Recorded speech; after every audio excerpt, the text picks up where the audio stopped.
Hi అండి, welcome to Mahalakshmi Reddy vlogs. నేను ఈరోజు వంకాయ మెత్తళ్ళి కర్రీ చేయబోతున్నాను. దానికి కావాల్సిన ఇంగ్రీడియంట్స్ ఒకసారి చూడండి.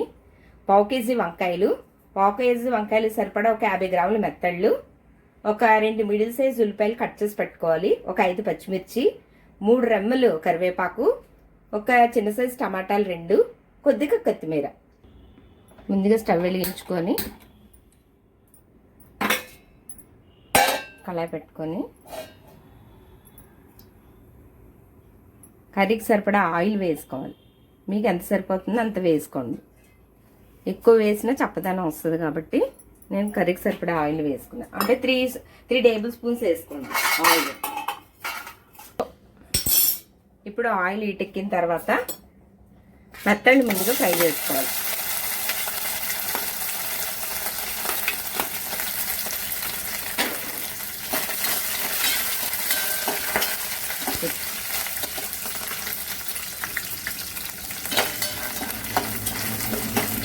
మెత్తళ్ళు కొంచెం గోల్డెన్ కలర్ వచ్చే వరకు ఫ్రై చేసుకోవాలి. ఇలా గోల్డెన్ కలర్ వచ్చేటప్పటికి మనం ఆనియన్స్ వేసుకోవాలి. ఇందులో ఆనియన్స్, కరివేపాకు కలిపి వేసుకొని ఫ్రై చేసుకోవాలి.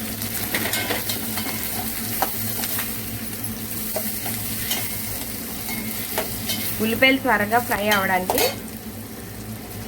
కొంచెం సాల్ట్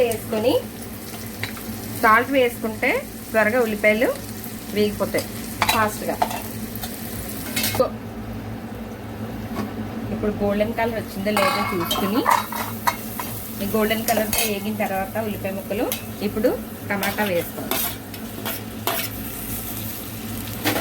టమాటా వేసుకొని టమాటా కూడా బాగా మగ్గనివ్వాలి. ఇప్పుడు కొంచెం పసుపు వేసుకోవాలి. 1/2 స్పూను పసుపు వేసుకోవాలి.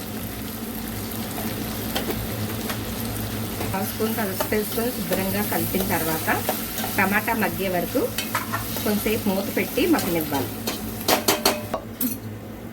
మూత తీసి టమాటా మగ్గిందో లేదో చూసుకుని, ఈ టమాటా శుభ్రం మగ్గిపోయింది. మగ్గిన తర్వాత మనం కట్ చేసి పెట్టుకున్న వంకాయల్ని ఇంట్లో వేసి పెట్టుకోవాలంటే వంకాయ కండకుండా ఉంటుంది. ఈ వంకాయలు కట్ చేసిన వంకాయల్ని ఇప్పుడు ఇందులో వేసుకొని మగ్గనివ్వాలి.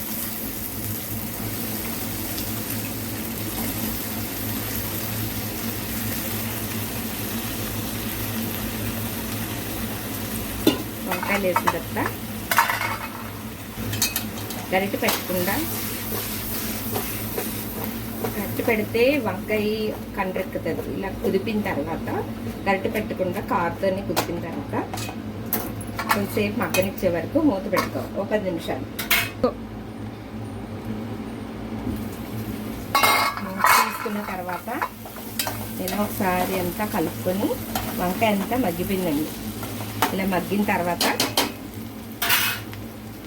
ఇప్పుడు సరిపడినంత కారం వేసుకోవాలి. టేబుల్ స్పూన్లు కారం వేసుకోవాలి. మనకి మీరు ఎంత తింటారో కారం అంత వేసుకోండి. కొంతమంది కారం తక్కువ తింటారు, కొంతమంది కారం ఎక్కువ తింటారు. అందువల్ల నాకు సరిపడినంత, నేను మీ కూరకి ఎంత సరిపోతుందో మీరు వేసుకోండి. 2 టేబుల్ స్పూన్ సరిపోతుంది కారం. మనం సాల్ట్ వేసాం కాబట్టి లాస్ట్లో సాల్ట్ చూసుకుని యాడ్ చేసుకున్నాం. ఇప్పుడు సాల్ట్ వద్దు, ఎందుకంటే ఉల్లిపాయలు మగ్గనప్పుడు మనం సాల్ట్ వేసుకున్నాం.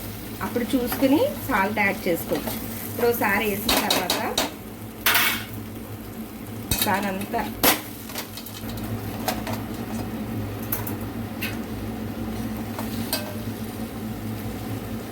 కారం వేసిన తర్వాత ఒకసారి కుదిపి కూరంతా ఒక 5 నిమిషాలు అలా ఉంచండి. ఒక 5 నిమిషాలు అలా ఉంచిన తర్వాత ఒక గ్లాస్ వాటర్ వేసి ఒకసారి కూర అంతా కలుపుకొని ఇందులో ఉప్పు, కారం, ఉప్పు టేస్ట్ చూసుకోవాలండి. ఉప్పు సరిపోయింది లేదో చూసుకొని, ఉప్పు సరిపోకపోతే ఇప్పుడు యాడ్ చేసుకోండి. ఇప్పుడు కలిసిన తర్వాత ఉప్పు టేస్ట్ చూడాలి. ఉప్పు టేస్ట్ చూసిన తర్వాత నాకు కొంచెం ఉప్పు తక్కువైంది, నేను సాల్ట్ యాడ్ చేసుకుంటాను. మీకు ఎంత సరిపోతుందో మీరు క్వాంటిటీ బట్టి మీరు చూసుకోండి. ఉప్పు కారాలు కొంతమంది చాలామంది తక్కువ తింటారు, ఎందుకంటే ఈ రోజుల్లో బీపీలు షుగర్లు ఎక్కువ ఉన్నాయి కాబట్టి దానికి తగ్గట్టు ఉప్పు ఎంత ఉందో అంత చూసుకుని వేసుకోండి. మీకు సరిపడినంత వేసుకోండి. కారం నాకు ఉప్పు కారం కూడా కరెక్ట్గా సరిపోయింది. ఇప్పుడు ఇలా కలిపిన తర్వాత లాస్ట్ మగ్గే వరకు, కూర దగ్గర పడే వరకు మూత పెట్టుకొని ఒకసారి మూత తీసి చూసుకొని అడుగు పట్టకుండా ఒక గడ్డితో కలుపుకొని కొంచెం దగ్గర పడే వరకు ఒక సిమ్లో పెట్టుకొని నుంచి దగ్గర పడే వరకు చూసుకోండి. కూర దగ్గర పడిన తర్వాత దింపేసుకోవడమే, కొంచెం కొత్తిమీర వేసుకొని. ఇంకా కొంచెం దగ్గర పడాలి. 10 నిమిషాలు అయిపోయిందండి. ఇంకా కూర దగ్గర మగ్గిపోయింది. ఒకసారి మళ్ళీ అంతా కలుపుకొని కొంచెం నీరు ఇంకా కొంచెం ఉంది, ఆయిల్ పైకి వచ్చే వరకు మగ్గిన తర్వాత కొంచెం కొత్తిమీర వేసేసుకొని అన్నీ ఉప్పు కారం అన్నీ కూడా సరిగ్గా సరిపోయి మీరు అన్నీ ఒకసారి చెక్ చేసుకుని లాస్ట్గా కొంచెం కొత్తిమీర వేసుకొని ఒకసారి అంతా కలుపుకొని స్టవ్ ఆఫ్ చేసేసుకోండి. ఈ కర్రీ మీకు నచ్చినట్టయితే ఒకసారి మీరు ట్రై చేసి నాకు కామెంట్లో ఎలా ఉందో చెప్పండి. లైక్ చేసి, షేర్ చేసి, సబ్స్క్రైబ్ చేయండి.